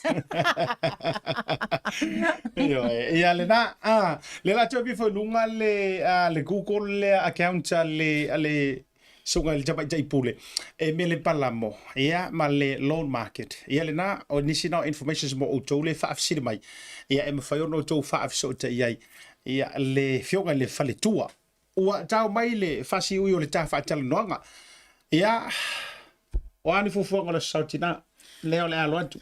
O le sautina la tau ia o fo tau sambi la batata. Salo e pole le sautina nofo le ai. O le apa tali te mau le ainga man whanau po. O angi kukam tau tia o le sa. O so le lai whaia le sau whaia Camila. Queen Camila fo idea na o lo sau whaia mai wha mai paipa. Ai tau au mai o mai ele tau wapa. Ia mawale nei awa noa e tau alunga i sau wha amaruia fo sau wha malo ia mamole o lo whaanga. Ona wha au mai lo le ta wha tera nonga wha mormon.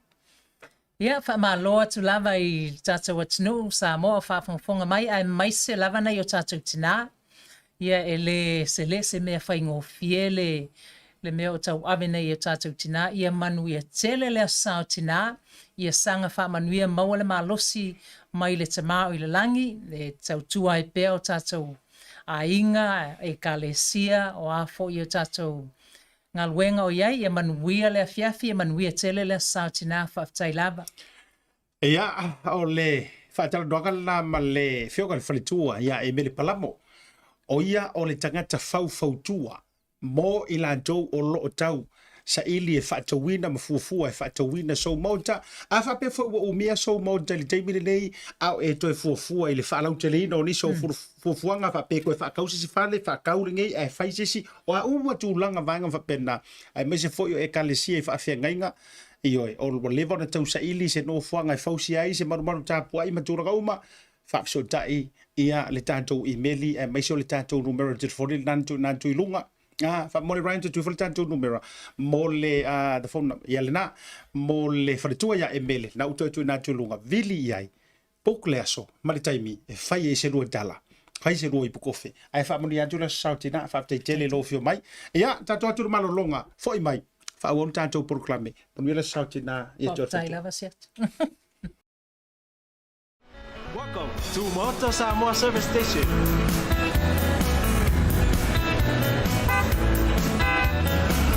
Talofa. Talofa.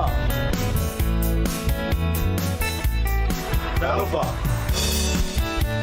Talofa. Talofa. Talofa. Talofa. Talofa.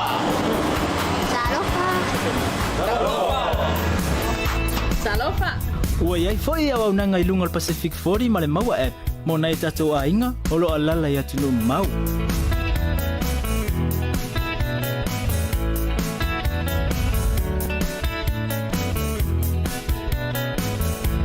Tonte Fia, Ona Bemo, Samoa. Tautai, we will see you again. God bless.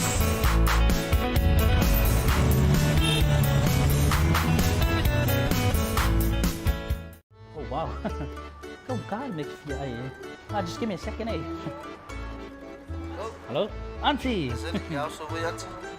Oh, Mayuko. Cho điều số, con ai xem mấy sao cũng kêu auntie và tôi là mang lunch mà đâu kiểu.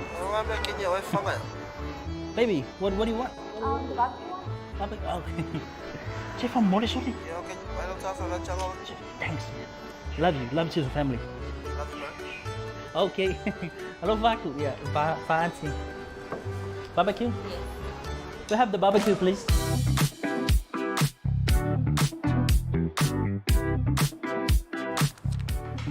Talofa voucher. Thanks, Talofa voucher. Do you know how much I love you? No. No. Taimole wati le ua se furu para fabi do tau tei daily to la e ono le tau tua fa wa la Bluwave TV be sport proclaim le tau tei ai. But Bluwave favor so tatu but ru fa talo fa tu le to fit abisileti ma le tau tonga. Ia le to fa fo le to o tia ka pedeta la i le mafuta mai I la lo manu ya le pata. Le va gra fia fi so ga tanga lo akeli. Ia para tau foi ba tanga ta vita fui ava le mafuta mai Berpone Australia fa vitai le mafuta mai. Si mama o tuala.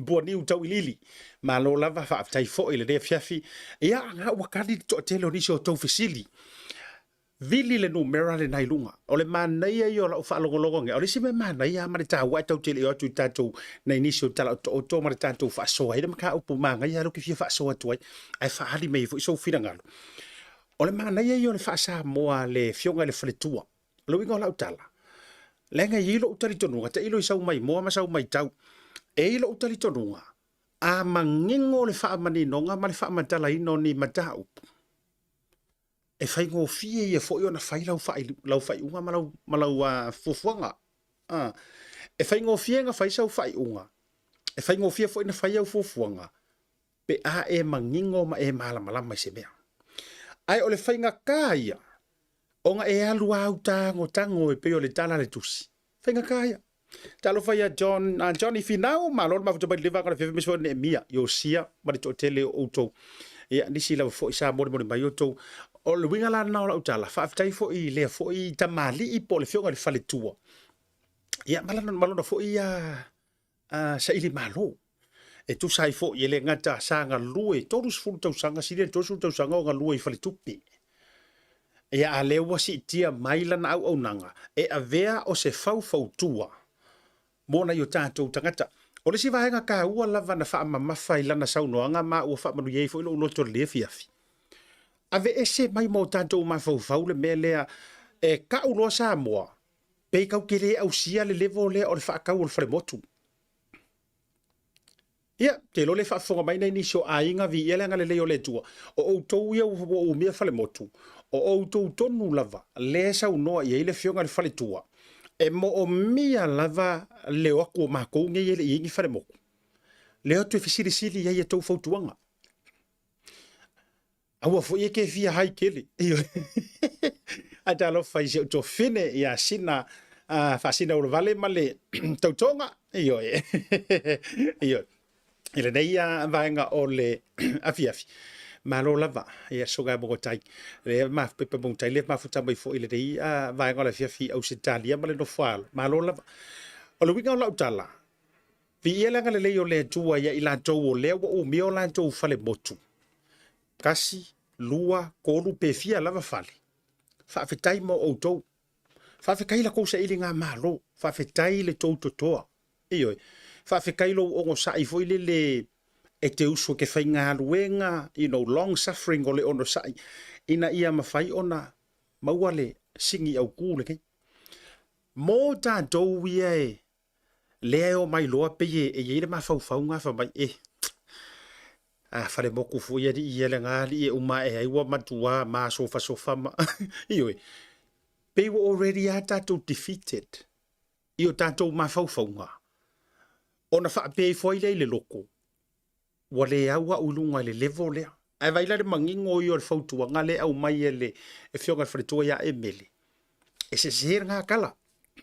o fale moku ma fale e fōre whaatau e le designinga mo le au whaiwhailonga e le o fuafuainga fo i mo pai mala whai ai re au ia sa pai e mafua mai o le ngafa le lei o le fuafuanga ma le planninga o lo la fo ia inga taua ma ua fo ila se o tele o le nei fiafi iyo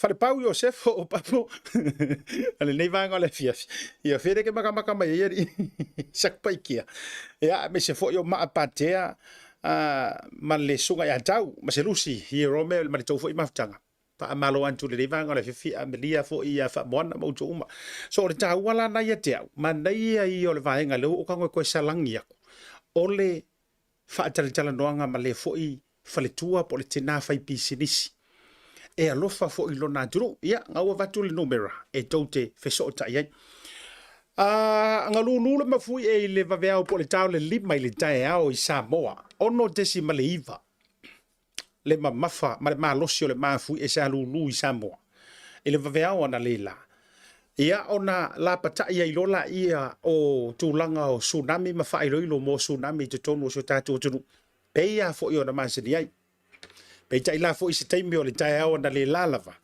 ia na toi whaalea o ngai nai la lea tūlanga fo i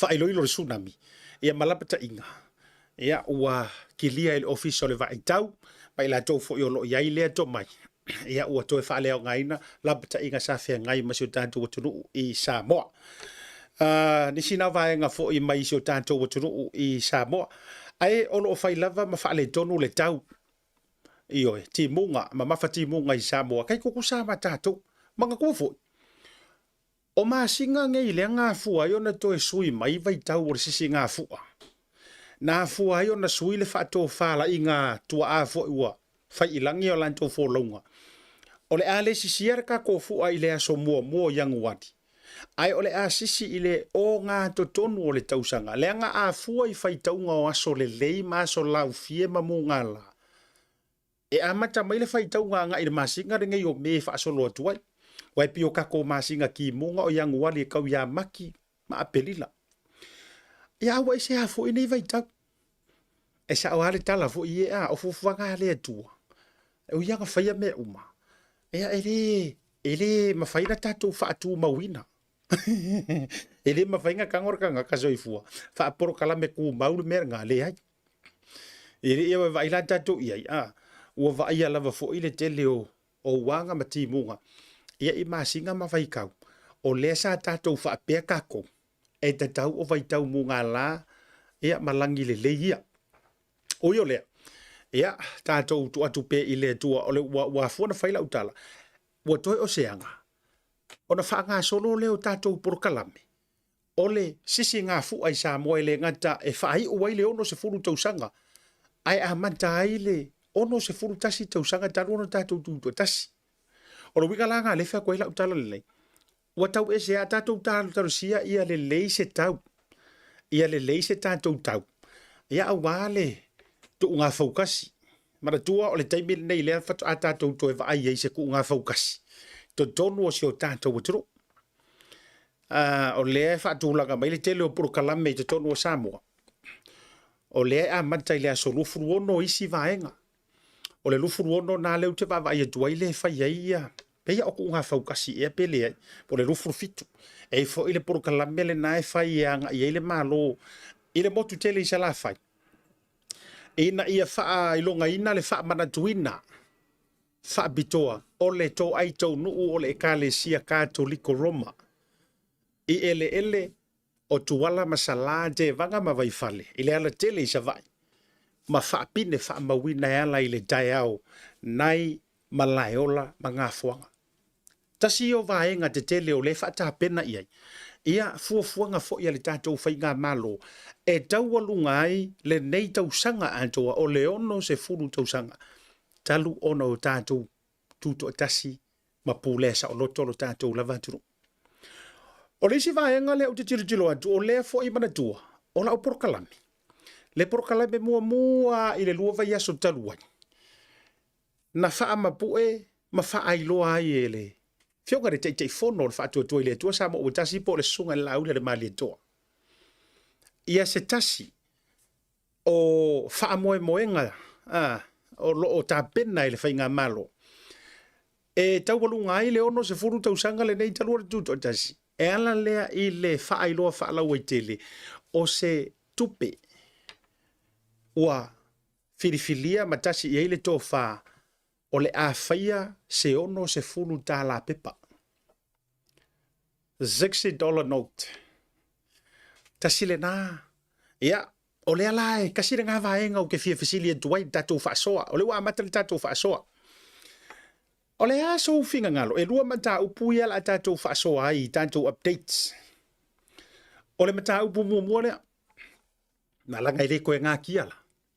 Tasi la le vaenga le ua whailoa mai. Le la whain kako ono se fulu ta la pepa.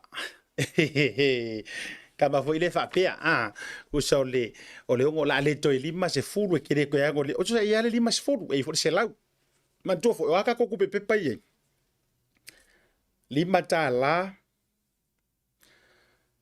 se fulu ka la lua se fulu ta la lima se fulu ta la mar se lau ta la se lima e lima ka ko pe pepa ye ye te le la o fa ai lo mai fo o lea ua tā pena e tau wa lunga le nei tausanga. Longo winga o le aongo ka kukupe pepa. I le ono se fulu tā la. E leima se siwa wa ai le designinga po a mai fōringa o le ono se fulu. Ai o le manu lauti ma le aunga wha vai o le nei ono se fulu tā la pepa. Ina ia wha ai longai ma wha mana tuai. Le ono se fulu tausanga talu ona tuto tasi si o tatu butiru. Lega ta fo ilia. Ia e peye to e pine e fo. Ia le whainga malo fo iwa. Fo lau i le whaatua tua le teita inga fo i o Samoa. I le dei fo i vai tau wale so i fuanga. Iyo. Tasi la le navaenga fo i o lea e. Mana ia i le whaasoa ina fo i o finangalo ma manatu longo winga. O le a mauala ka ko urkama fo i lele. Se lau o iongo se furu. Se lau lua se furu. Fa solo tua ya se lau valu se fulu. Iyo. Pe a konu waka kupe iwa ila kakanga. Tu pe pepa iwa ila ka. Mana ya. La so fina kan. Mana ya fo ilea. Vaenga fo ebe se fo ole manu lunti. O a uia. To be honest, se fa tuala utala. O te le popole a uia. Pe ongo se fulu pepa pe fiku se fulu pepa pe valu se fulu pepa. Ai paua le vaenga o te look forward ai. O ka fia vaaya pe fape i fōringa. Ta fia vaaya pe fape i fōringa. O le nei tupe pepa. O no se furu tala. Ia. Ia le lai look forward a. I le nei taimi. Ia ai tau te vaaya ma te tu. Ia po le a se fōringa. Ma le designinga. Ia o si tasi o tupe o le a whaupopo. Ia i note mō tātou. Le nā tōnu la. Oh ia. I'm so looking forward to it.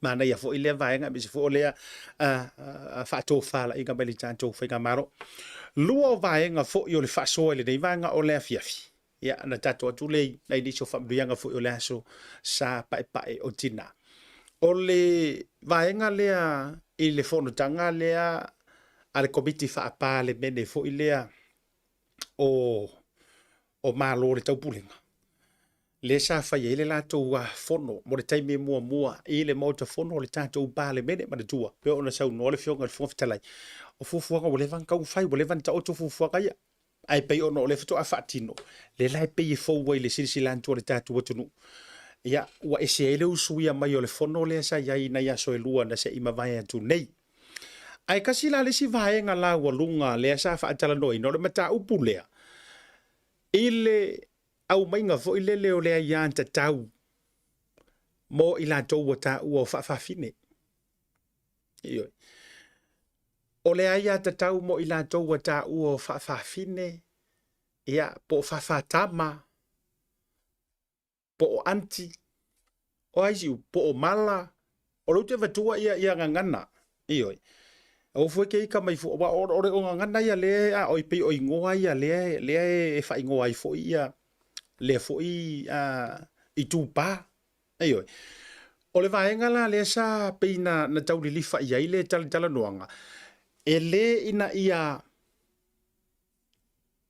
la le tulanga fo ele o le tu fa kerisiano langa te ua mix up by pe fe no mia ele uto ma mene ai o le vaenga ele o le tau fa sauina tu fo I tono sa mo le tulanga fo ile inga ia fa kanga inga ai vaenga ia na peinga lunga la lo I fina ngalo ma manatu o fai poiponga manatu me fo ia fa kanga inga o fai poiponga ia le tama teine ele o le tula le na ele o le kura nga la sila ia ile vaenga le a o le tu fo ile ina ia fa tau ina la tau fo ia tau e launga ta siai ava noa tutusa le ma fai onga ave le kama ma ave le keinge le fo ila fa pe mai si vaenga sia e te tau fo ila ona avatu ia la tau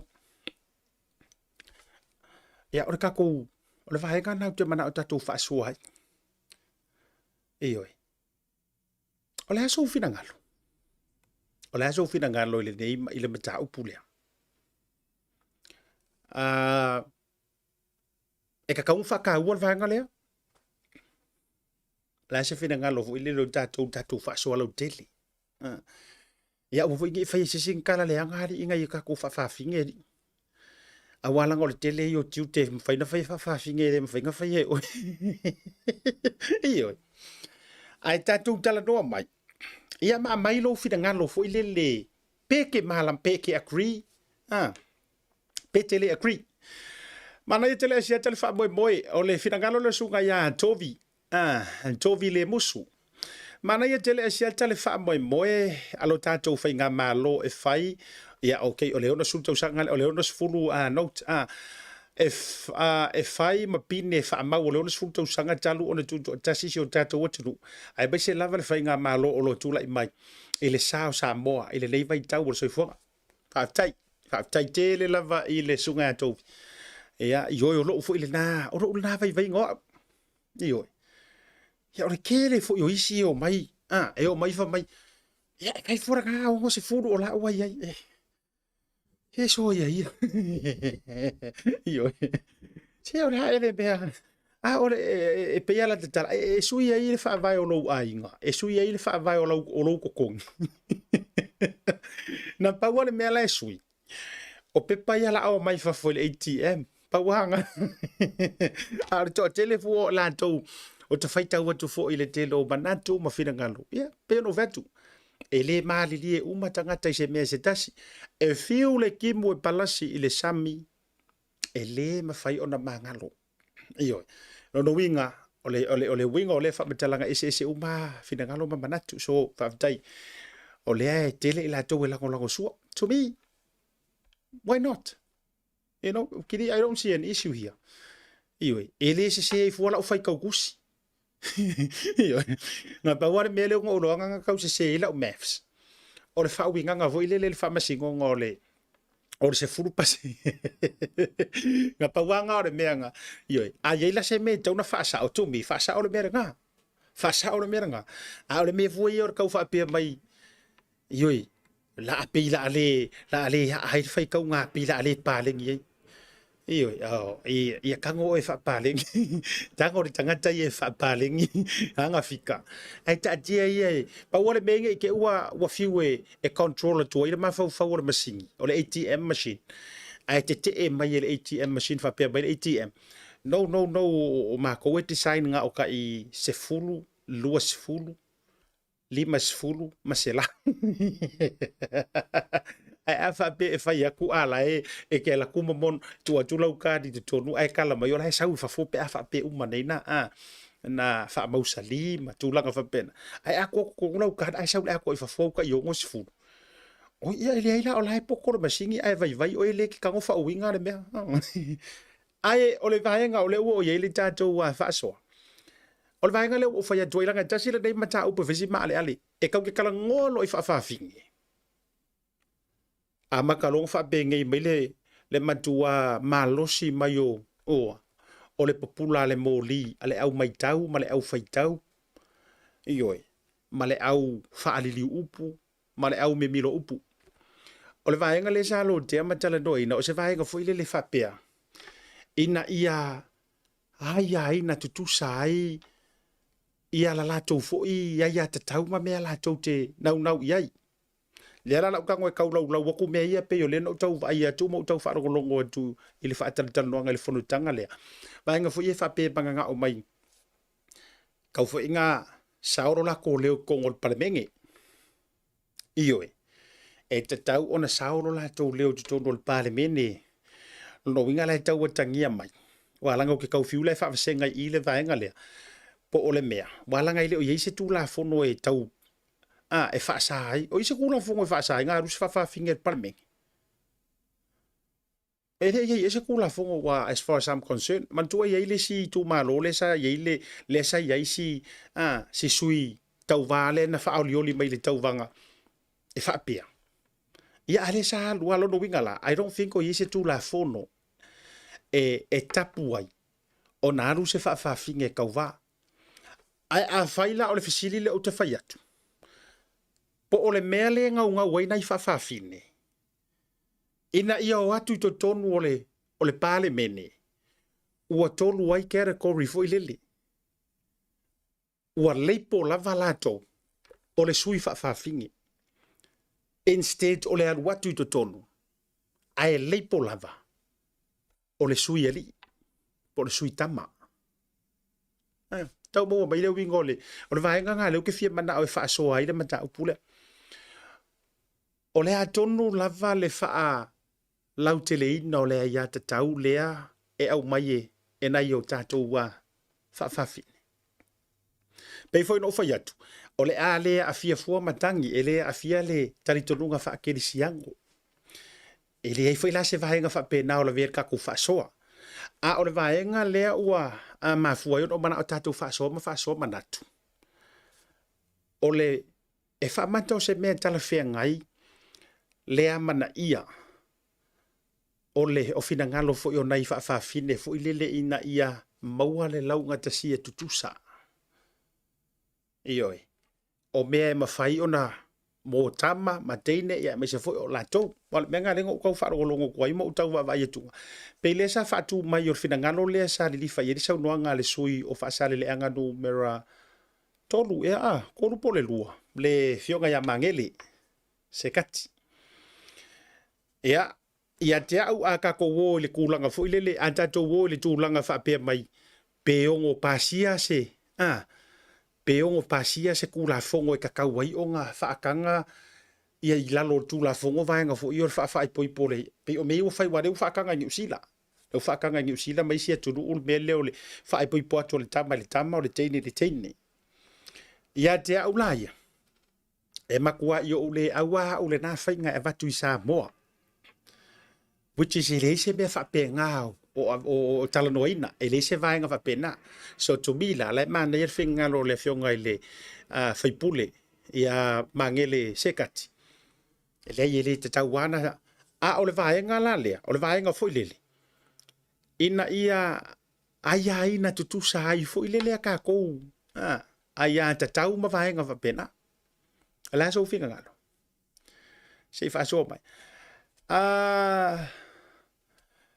So fai tau atu le se vakunga okay o le tula fono mama na tunga o le vaenga lea mai sia tunu lea sa fono nei Australia e le mafai ona lo ia ni fa fina i tono le pale mene malu fa alo lava e tu mau pere tula fono fa vai ale moto Samoa fina ngalo sunga pol mana ya sunga ya i kapo taulangi ole fuata malona lo Mauasia note fo e pine ai le taimi na nonu ai le toau e mapule nga malo manaya te lo le ona sulta la note fa tail capo manaya lo finagalo nili fale olupe a fai o se finagalo na onai mala ia o onai mala ia ua ia na le lua tata na fausia e le tua io ali i malita mai tai ai o tato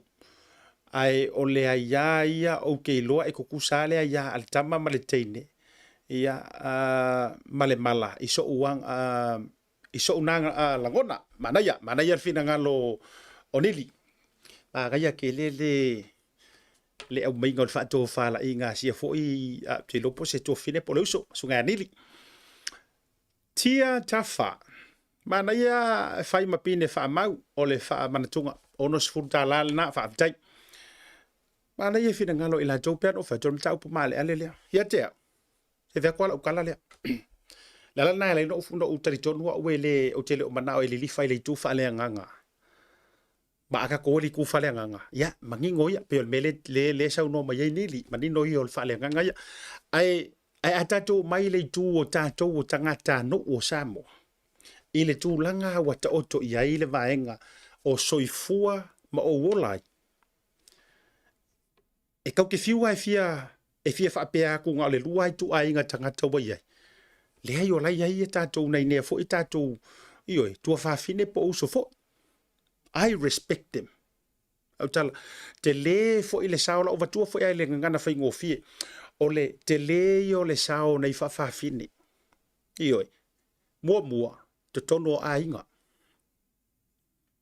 O le ke le o ngā luenga e fai e fa fine.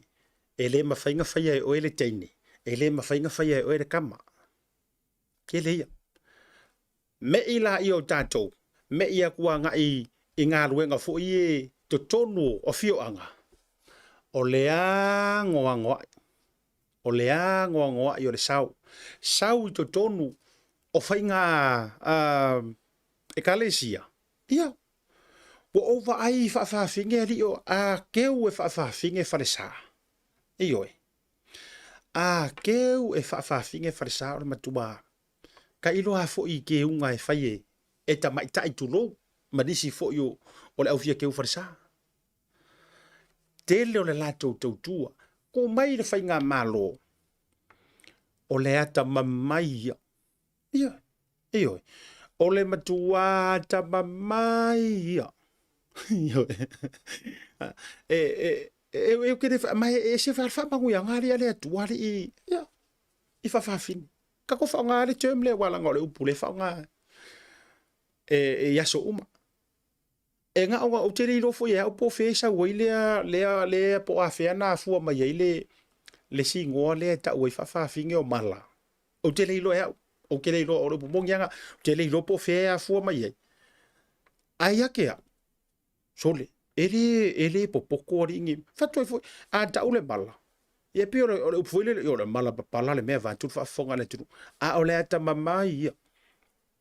Siria kula ka mai o isfa finge ri ngai ro isi io so ia tia ula ia telefo ilo la to fo I tele lo la ta to fa alo lo ngia ila to respect them la upul la tala la vale yes we know e lua ka fausia tama io ia pe ka ko aku la ko ngo a kamu ma eva sa we ala ia le ai tatia isile na me ia wala ngai o se fai au tu pele upo le tu au na le tu ala tote la ngaina ai o la fa so o nai tau no mai le vaenga le ta tou o tangata no ulo tele ia kia ula e ka kaunga mana ia fo ioi o tele au o nga me e ka kaunga kapu kongo sa mo le vato na to nga fai ponga manga me uma mai ele o se me o fuai ai o tatou tala no fa la tele ai ia tia ma nga ia le mana ia pe o la tou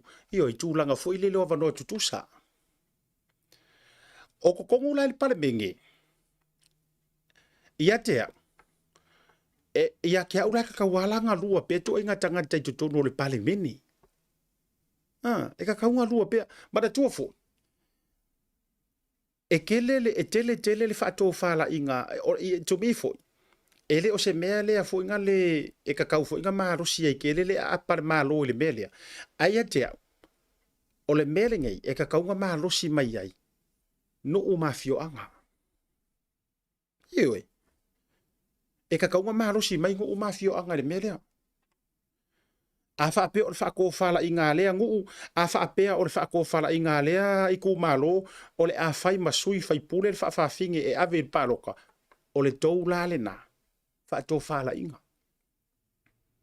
fa ko o la o tou le na tama fa sau le la ave fonga le malo ia wa fo finga paloka te lo fo lo ia ta tieni ni tu la fono ma vai nga fa pena but ia te o ke kau fa ale ala ko nga me fo ile le o le fa tonu o yo pu lo tu inga tanga te tono le o le pale mingi o ke kau li agree le meranga fa ko fo a lua a ala ko ko le pale mingi fa ka inga o fa fingi e te tawala nga e la lo pe o le category o tama. What do you think? A e alua tu fo ila o le fa teini. Pe a fa manguia ku pale mengi. E te lalo lava o le category o tamaitai. E lo ia lava oi. So to me la pi ka mana ya le stay that way. A o le tūlanga fo ilele ia o aonga o ngā luenga soifua malolo inga o a manisi vaenga fa pena ele ka kaulanga fa yengi pa pupungi o nga vaenga fa pena iyo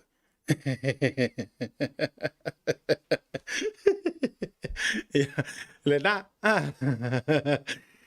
o vaenga la na sele o ko ke so nga fa ya li langa o le tele fo yana ya o fa fin iyo ke le ya e tiro le bela ingo fia ile tu palea inga fa fin ka ke fia akaloa iyo e ka ke fia akalo o ka foi o le tua o ta fiu ka ke aka ye ko inga nganga e tama foi le e pe iyo e ke le ala nga ya ka felengi na ya friends fo nga le tele fa pe te fa ya tu o ke le nga ya u matoa o nga iyo nai nai matou nu matula fa pena tele la tu fo tau tu ke le fa su I mani si vaenga fa pena I to mai kuka ma vaenga fa pena ia ona ni fo ia to mina o te yoina tau fo yona tu sa le a wanga e se fainga fa I longa lanu a fo ina e se vaenga e ta to te fa tu na ia ma fa tu si e sea I lanto le ai le kau fa nga me iyo e tau pe ono ta to avele avanua tutusa ia matulanga fa pena ma wari ko ke ka fasia li ia fa finga li oele te fia te oele te fia ke fa fi ya io wa cha o kala fa finga e le fela o e moko sa o ke me mo yo fa finga ia mo molia tu mo fa muduyanga ta ya o le tau ngol proclame ona le fale le tele o fa muduyanga fo e tau lunga le ni vaiaso ia ai mo o tau fo yo mafuta mai le taimi ia mo molia tu fa muduyanga o le sautina mo o to umala tasi le vaenga ma fai ona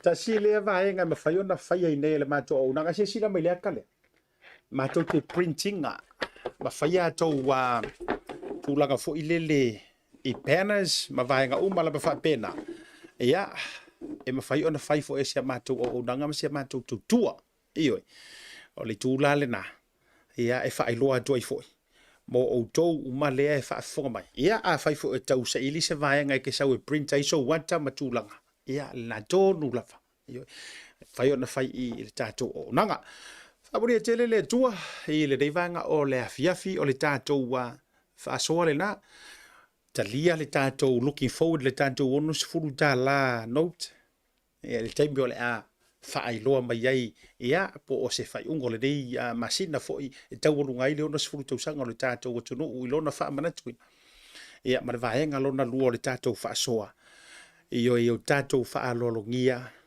ia ma ioina tato wa ya tutusa mana ia fo io tato uso tu fa fine fo ia ua ta ua o fa fine ia pa fa teine ia talia ia me se foi alo no fa me respect ia tato kusa uma tato no fa ele tu ia fa manuia tu ile dei va con le fe se manga o le tau bali la foi fonga va tele o le tau tu le na le tu ona po mo le tu fa malo le ma tu pisa ia ile to fa me to faiva po le sunga sua sua senga ula Lawrence Ajing le ai fia ngai ma le sau ia ma le fa ala ida fo le malo fie le lupe fo foi va ese nai Otara 114 ioi Alexander Road in Maota ya le fia ngai ma le singa o le lagi te tau me se fo le tato wa pisa ya te o tau o lo ta o tolia le fala ya wa fo le singa o le lagi malo fie ya ma auto uma fo o lo mafuta mai le au koso ma le au solo ma le au tapua fa malo atu le ya so tiu te fa me so nga ruenga ya fera ila so taiao tau runga fo ile tau tua lau ngalo moana TV po le Bluwave TV ai ba le tau o ona sia ta fa le malu Bio Voliko, lofa tele mo o tau, sai fuam e manuia.